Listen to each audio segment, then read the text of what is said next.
Thank you. Thank you. Today I want to speak about the coronavirus and God. The coronavirus and God. We know that we're struggling with this time. We don't understand it. Perhaps someday we will, or as that wonderful hymn says, that song, someday we'll understand it by and by. I see God in a lot of ways during this time, ways that I perhaps didn't pick up with, didn't quite comprehend. And I'm going to share some of those with you today. Or even if I saw them, maybe I didn't comprehend the significance of them or the depth of them. I want to share that with you. I first want to talk about how we got here. How did we come to this place? What caused this coronavirus? Well, of course, none of us know. It's a great unknown. No one knows. But there are several ways I think it could have come about. First of all, we know it came about from probably a laboratory in a place called Wuhan, China, or maybe an open-air market. We don't know. That's not a significant fact, except for the fact that we were not warned about it in time. And therefore, a lot of people have been infected by it all around the world. A lot of people have died because of that. A second way that this might have come about is through Satan. You know, Satan is always at work. Satan is powerful, and Satan doesn't wish us any good. Satan could have brought this on. We don't know. When I think about Satan, I think about Job and how he suffered. Think about the boils that Job encountered. You know what boils are. Think about the devastation. His family, his children were killed, wiped out. His herds, he had great numbers of herds, cattle, sheep, who knows what else. They were wiped out, totally devastated. And you remember that there's a wonderful expression in the book of Job that tells us how God permits Job to roam about the earth, permits Satan to roam about the earth. Satan says that himself. He says, I'm just here because I've been wandering around throughout all of the earth. He comes with other angels. I think they're angels that are demons. It doesn't expressly say that. But God says, after a long discussion with him, he says, I'll put Job in your hands, but don't take his life. You can inflict on him any difficulty, any disease, any problem that you wish, but do not harm his life. In other words, he will live.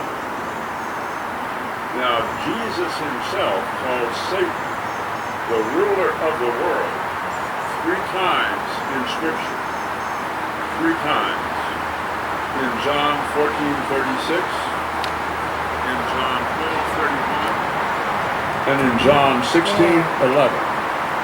In each of those passages, Jesus refers to Satan as the ruler of this world. So I think we all have to remember that whenever we think about anything that goes on that's adverse. God is a God of good. Satan is a God of evil. He's not really a God. He's simply a fallen angel. Now, having said those 2 possibilities about the coronavirus, I think there's a third possibility. I don't want to believe this, but I think it's possible. It's an option. God himself could have brought this on us. God himself. That's a strong statement. A difficult statement. But you see, Jesus, when he's here on earth, describes the end times. We know the end times are going to come. Matthew 24 gives explicit detail about that. And he talks about the fact that just like labor pains in a woman about to give childbirth will come on gradually.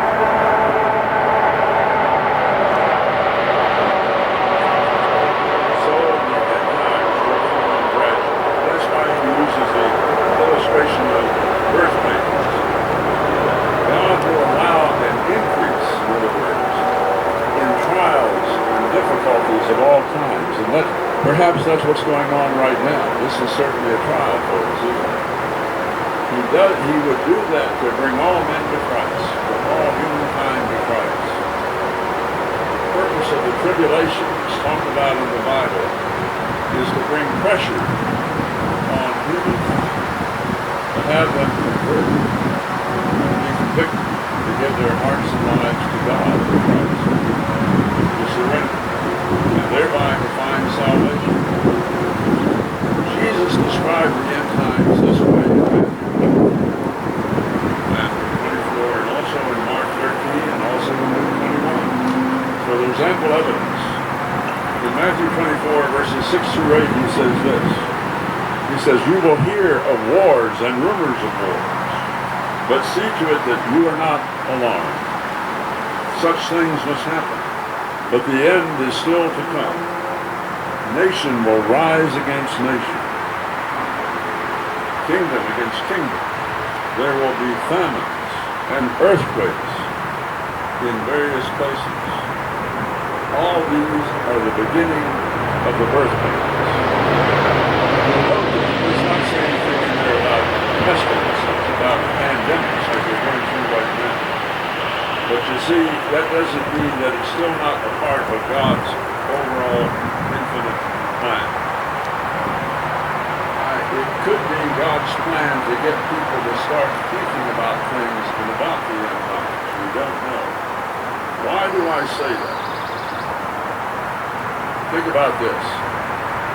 Do you know that God sent plagues on Israel? Pandemics, epidemics, just like we're experiencing today. People don't realize that usually. We know that he sent the plagues on Egypt. Everybody's pretty familiar with that. The book of Exodus outlines the 10 plagues of Egypt. But God also sent plagues on the Israelites when they strayed, when they wandered away. Here's what Moses warned the Israelites about, found in Deuteronomy 28, starting with verse 58.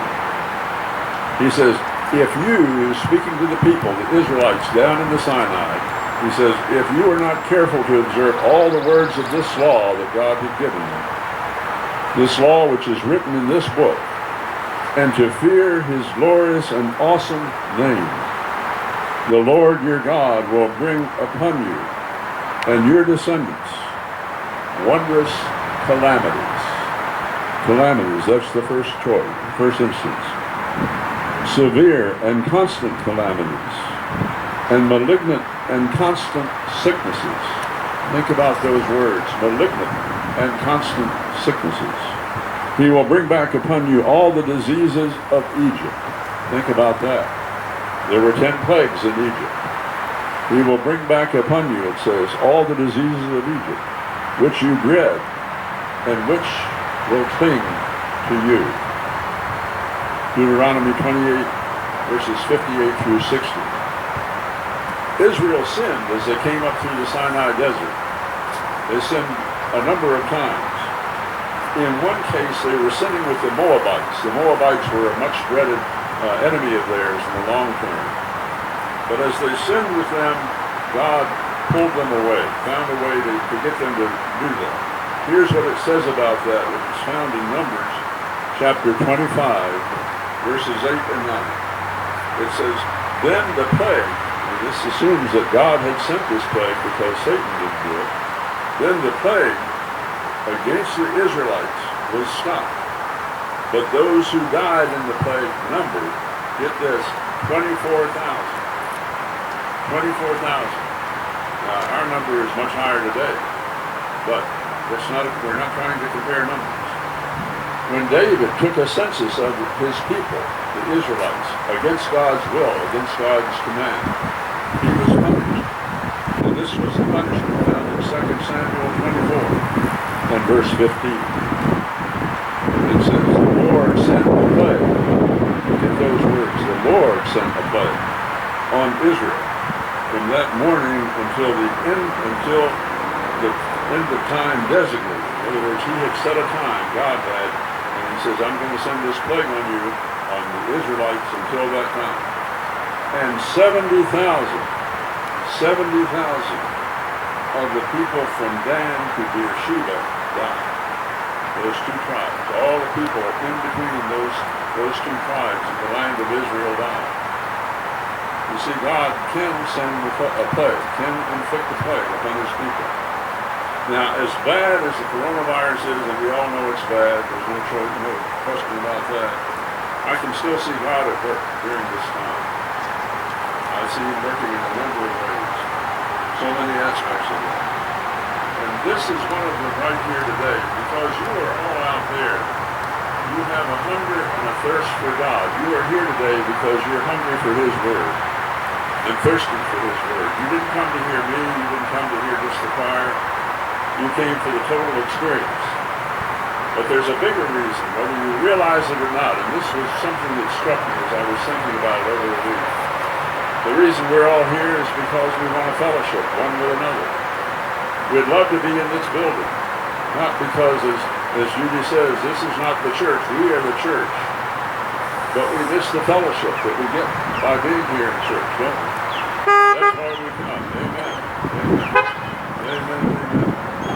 It's not new. This is not new. It's not something that has just come about. It's as old as history itself. We've always been that way, especially Christians. We have this desire to fellowship. Why? Because every Sunday we come in here and fellowship one with another. We meet each other and we talk to one another and we hug one another and things like that. And we're comfortable with that. We like doing that. The coronavirus, I would say, has invigorated and deepened this longing and desire that we have to be together one with another. We're certainly more aware of the fact that face-to-face is a better situation. But even though right now we are not prohibited, but it's a danger if we do that. We know that this is the second alternative, the second best alternative to meet like we're doing here today. The last 2 months have, I think, shown that need very vividly. They've highlighted the fact that we as humans long to be together. For example, let me give you this example. Paul, when he was saying farewell to the elders in Ephesus, this is what it says about that time, found in Acts 20, verses 37 and 38. Acts 20, 37, 38. It says, they all wept, meaning the elders, and probably Paul, as they embraced him and kissed him.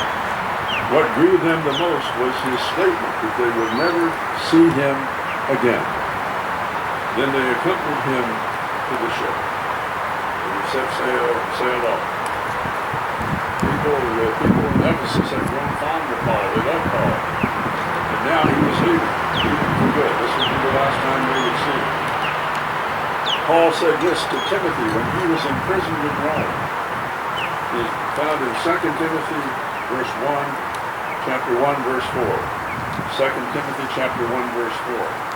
He says, I long to see you, so that I may be filled with joy. I long to see you, Timothy. I miss you. I'm here all alone. I'm in a prison cell. It's dark and dank and moist, and it's not good. I wish I could see you. That's the message. You see, they didn't have the kind of technology in that day that we have today. We have something called Zoom. You know, you may have used it. A lot of people have. I've used it. You can go, Scott and Mandy use it all the time if they're teaching. You can get all the students on there, and you can see their little faces and the blocks. There are a number of blocks on there. And you can talk back and forth, communicate that way. Zoom is a wonderful thing. But it doesn't replace being together face to face. There's no alternative for that. There's just no way to get around that. No alternative whatsoever. You see, social distancing is what we're doing today. We have to do that, and we should do that. I'm a great believer in being careful about all of this. This is a horrible disease. I could give you a lot of details about it. I read about it every day. I feel like I have to because I want to prepare us for when we go back inside. I want to be sure we're fully equipped. But whenever Paul wrote to people, and he wrote to a lot of churches, as you know, all throughout the New Testament, there's something like 13 epistles, letters that Paul wrote. In every one of them, he usually starts off by saying something like, I long to see you. I miss you, I long to see you, words like that, over and over. And so when he, or whenever the other apostles say that, we know that they were sincere in their intent in that expression. Here's what kind of strikes me as remarkable about this. And I'll share a little testimony, a brief testimony. I know you like it when it's brief, and I share it. I don't blame you. I grew up as an only child. I didn't have brothers and sisters. I didn't have playmates. I grew up out where there was nothing but farms. So I didn't mind being by myself. I don't mind that today. I don't get lonely just because I'm by myself. And that's an unusual situation. Most of us didn't grow up that way. Most of us had brothers and sisters, or we had playmates, or whatever it might be. And yet I still long for the fellowship, the companionship that we have when we come into church. I long for that. I miss that. You miss that. That's why you're here today. That's a major part of why we're all here. You see, God made us all this way. It's not just me, every one of us. Every one of us has this same desire. From the time that we were conceived in the womb, God gave us this desire and longing to be with one another. We are social beings, and we want to be with each other. Remember what God said about Adam after he had formed Adam out of the dust of the ground. God looked down and he saw that Adam was lonely. And he said, it says this in Genesis 2:18. It says, the Lord God said, it is not good for man to be alone. I will make a helper who is suitable. And of course we know that he made Jesus knew loneliness. You know, there were times when Jesus was much alone, very many times. For example, in the Garden of Gethsemane, he asked his disciples to come and pray with him, to be with him, in what he knew were his last hours. The disciples came, but they fell asleep. They weren't there to fellowship with him. They were asleep. And then when the soldiers came to arrest him, they all fled. They ran away. Loneliness. Jesus was all alone. The next day on the cross, when he was nailed to that horrible cross, he said, my God, why have you forsaken me? That's the ultimate loneliness. Thinking God has forsaken you. But you see, God's word tells us that he will never forsake us. I will never leave you as orphans, he says. I will come to you. I will never forsake you. John 14:18. That's Jesus speaking. Jesus gives us that promise. You remember the last thing that Jesus said before he left this earth? He said, behold, I am with you always, even to the end of the age. Even unto the end of the age.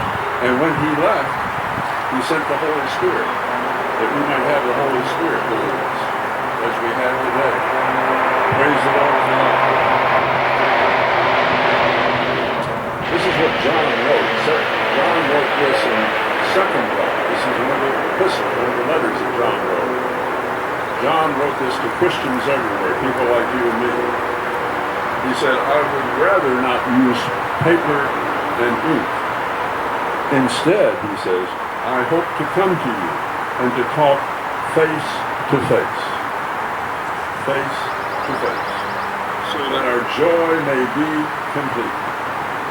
John knew there was no substitute for talking face to face, for being with someone and experiencing the joy that he would have if he was meeting with them. Jesus himself, I believe, wanted companionship at all times, even though there were times when he was lonely. It tells us that in the scriptures also. In Mark chapter 3, verses 13 through 15. It says that he, meaning Jesus, he went up on the mountainside and called to them those he wanted. And called to him those he wanted, his disciples were. And they came to him.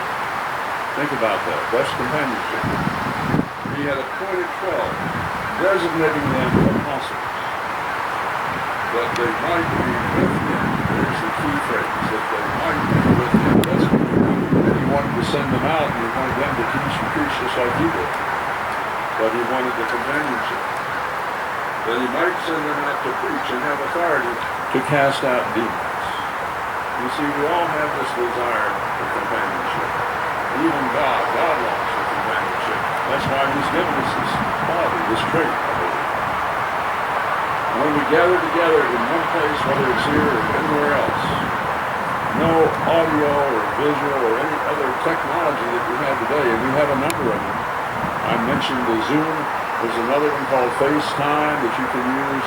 I used that this week. That's wonderful, but it's no substitute for seeing each other face to face. There's no substitute for that at all. Talking remotely is not a good alternative. When John says, I want to be with you, I want to see you face to face, he says that, because so that our joy may be complete. That will make our joy complete if we see each other and communicate directly. Social distancing is not a good thing. We don't like that. I don't like that. You don't like that. But it's necessary, and we need to observe that and need to obey that. We need to continue that. We're also longing for strength and courage during this time. That's something that we need to get through this difficult period. And Paul expresses that in a number of ways also through his letters. He almost always says, I long to see you. I mentioned that in virtually every letter he sends, to the Romans, the Philippians, to the Thessalonians, to Timothy.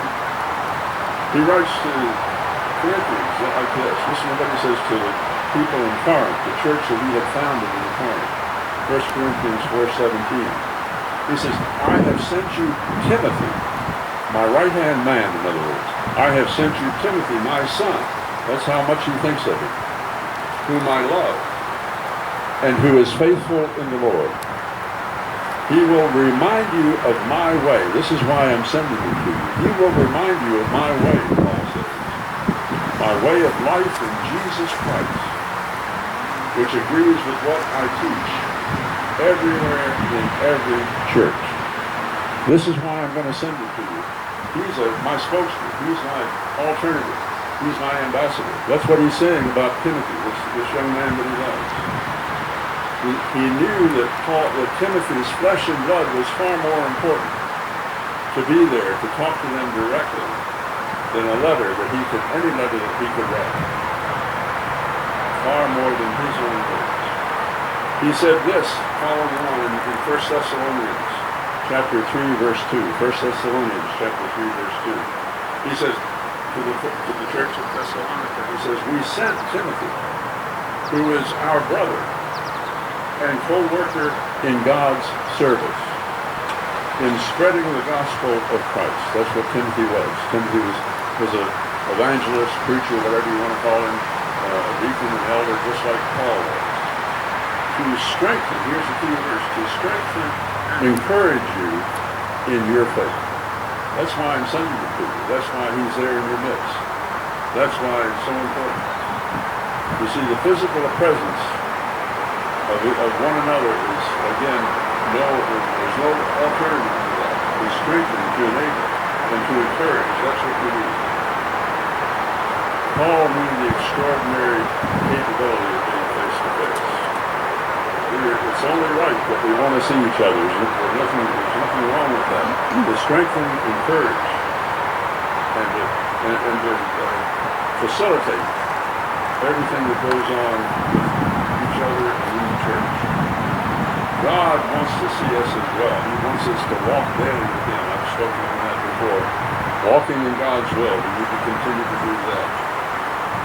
He wants us to anticipate, I would say, the even greater and more sweet and more wonderful reunion that we will someday have with him. And that's found in Revelation. Revelation chapter 21 and verses 3 and 4. Revelation 21, 3 and 4. And this is what it says, and this is what John observed when he went to heaven. He was walking around heaven with the angel. The angel was guiding him around heaven. And this is what John saw, and this is what John wrote. He says, I heard a loud voice from the throne of God, saying, Now the dwelling place of God is with men. Now the dwelling place of, meaning we're all going to be there someday in heaven with God. He will live with them, and they will be his people, and he will be their God. Think about that. And God himself will be with them. He will wipe every tear from their eyes. Think about that. People here today are grieving. I know there are people grieving right here all around the nation, all around the world. They're grieving over so many things. Over the loss of a loved one. Over this horrible incident that happened in Minnesota. Over so many other things. They're grieving. But this is the promise that God makes us. He will wipe every tear from their eyes. There will be no more death, he says. No more death. Or mourning. Or crying. Or pain. Oh, I look forward to those days. For the old order of things has passed away. The new has come. Think about that. That's the promise that we live by, isn't it? Now let me give you some other examples. I've talked a lot about our fellowship, our companionship. How else do I see this playing out today and glorifying God? Well, I think we all know the fact that many people are going without. They're going without even the basics. Some of them have lost their jobs, they've lost their homes in some cases. Their people are hurting. We know that. And yet we see other people rushing to their aid, coming to their assistance, bringing things to them. You know, the farmers even got hit hard. And you would think the last place that would be devastated would be farmers. But when the restaurants closed down, the farmers lost a large part of their market. And then, of course, there's the supply chain. The truckers have to bring the food from wherever the farms are to the grocery stores and places like that. That's an important logistical chain. This was the perfect storm as far as devastating our economy. 1 out of 4 people are out of work today. Think about that. 1 out of 4. That's horrible. A horrible statistic. And food is a basic need. We have to have food. We saw food banks spring up all over the place. People trying to help other people. This is what I saw. This is something I saw on it's called Nextdoor. Nextdoor is something that you can get on. It's on it's on the internet. It's easy to get on that. It's a good thing to have. It's where people help other people and share thoughts and everything else. Some lady put this on the Nextdoor post. She said, "Good afternoon, neighbors." She says, "I am offering my help to anyone struggling to get food." Think about that. What a generous offering. I am offering my help to anyone struggling to get food. You know, there has to be a lot of people. I am more than happy to share what I have. Who knows what she had? She may have had a meager amount. She may have had an abundance. It doesn't matter. But she was willing to share it. Feel free to reach out. I can't tell you how many responses she got to that. One of them that touched me so much said this. It said, "I really need help with food. I really need help with food." That was a sincere, I'm sure, request. A sincere plea. I really need help with food. And I'm sure she got it. I'm sure they took care of that. People are helping people because of this. And God is being glorified through that. Do unto others as you have them do unto you. We know that. We know that scripture so well. And that's what people are doing. There's also a greater openness to the gospel. This is the good news. A greater openness to the gospel. People are more willing to hear the gospel, to listen to God and Jesus Christ now. Why? Because they're afraid. They're afraid. They don't know what tomorrow will bring. They know they've been hurt, devastated. There are so many factors. You know, I know them. I don't need to go through it. But they're open to hearing the word of God. They're open to committing to God. Unlike before. History has shown that at times like this, that people are more open to religion. When we get in trouble, when we have a crisis, or when we have instability, and that's what we have today. We have a crisis, we have instability. People are more open to the gospel. They're searching for hope, aren't we all? And especially those without Christ. They're searching for something, for a light shining in darkness. Studies show that part of that search includes religion, turning to God, studies, river studies show this. Well, we don't understand God's timing, or God's purposes, or God's plan, or God's methodology. We certainly don't question it. God is in control. God is sovereign. And as believers in Jesus Christ, we have this wonderful opportunity to share the gospel with those who don't believe. With our families, with our friends, with our loved ones. There's so many with our neighbors, with our co-workers. There's so many that are searching today, looking for answers. I can tell you this, I see where God is on the move, as He always is. I saw on television last night, I saw an active volcano in Hawaii. A wonderful sight. I've seen it live myself. And when you see an active volcano spewing out lava, God is active. God is on the move. That's God. That volcano represents what God is and who God is. As simple as that. This is an opportunity we have, a golden opportunity to share God with family and friends, like I say, with others, whoever we come in contact with, to help them become a believer in Jesus Christ. And finally, I want to close with this. Whether you know it or not, I would say that your faith is growing. Your faith is growing through this epidemic, through this time. Mine too, everybody. This is not unique, but I think Christians everywhere are growing in faith as they see this play out. As followers of Jesus, we have questions about all of this. There's no question about it. Questions about God's sovereignty sometimes. We say, God, are you really there? Are you really in control? Are you really going to control this? Be confident that He will. Put your trust and confidence in Him. He gives us our provisions. He gives us our food. It may be a difficult struggle sometimes to get there, but He makes sure that we have it, does He not? Praise the Lord.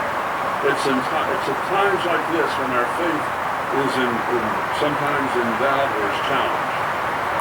In difficult times when we struggle and we wonder. The church has a long history of growing during times of trial and difficulty. And I truly believe that we will grow. All churches will grow at this time. I've talked to other pastors. They feel the same way. Here's the good news. Not only are the churches growing, meaning people are adding on, doesn't mean that they're joining the church necessarily, but they're tuning in. They're coming to events like this. They're tuning in on Zoom and other things, on FaceTime. They're listening to sermons that they never did before. Giving is a wonderful yardstick. Our giving is right where it has been all along. That's a tribute to you. I thank you all for that. Your giving has not gone down. I praise you for that. That tells me that you are truly faithful in your giving, in your belief. Why? Because where our treasure is, that's where our heart is also. Our treasure needs to be in heaven. And if it's in heaven, we don't mind. In fact, we want to give because. Let me just add this one or two thoughts about this. James said this. James, who is the brother of Jesus, in James chapter 1, verses 3 and 4. James chapter 1, verses 3 and 4. He says, because you know, he says, that the testing of your faith, which it is right now, produces perseverance. We're persevering through this, aren't we? We're persevering through all of this. Produces perseverance. And then he goes on to say, let perseverance finish its work, so that you may be mature and complete, not lacking anything. Let perseverance mature, let it go on. Let it finish its work, so that you may be mature and complete in everything you do, not lacking for anything. That's the will of God. That's the way of God. That's what God is doing. God has not stopped working, I can assure you. He will not. He will not. And He will not be silent, and He will not be overcome by this. He will not let us be overcome by this. Let me close with this scripture. You may want to jot this down. This is a wonderful scripture. Just